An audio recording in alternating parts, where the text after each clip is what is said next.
ఈ ఏసంగి పంట నుండి సంక్రాంతి తర్వాత నుంచి రైతు భరోసా ఇవ్వాలని చెప్పి మన ప్రభుత్వం నిర్ణయించుకోవడం, దానికి అనుగుణంగా ఇవాళ అసెంబ్లీలో చర్చ పెట్టి అన్ని రాజకీయ పార్టీల అభిప్రాయాన్ని తీసుకొని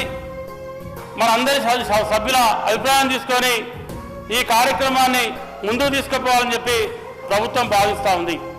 ఇవాళ నాది ఒక చిన్న సూచన అధ్యక్ష, మీ ద్వారా మరి ఏదైతే అది వర్షాకాలం పంట కానీ యాసంగి పంట కానీ ఏదైతే రైతు పండించినటువంటి పంటకు ఏ రైతు అయితే పంట పండిస్తూ ఉన్నాడో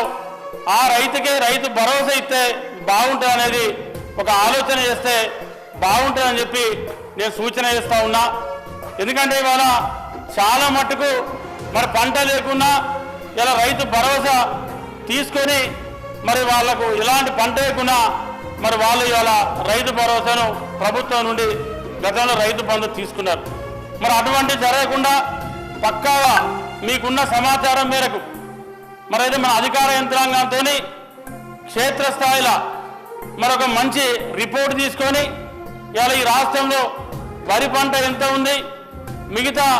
ఇతరాతర పంటలు మొక్కజొన్న కావచ్చు, పత్తి కావచ్చు, మిర్చి కావచ్చు, పసుపు కావచ్చు, సోయా కావచ్చు,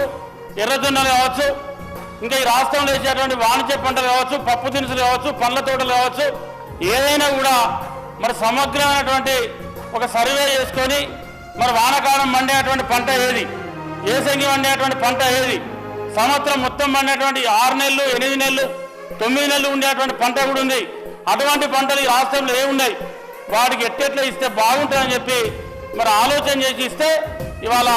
మరి ప్రభుత్వ సొమ్ము మరి రాళ్ల పాలు కాదు, వాగుల పాలు కాదు, హైవే రోడ్ల పాలు కాదు, అది రైతులకు చెందేటువంటి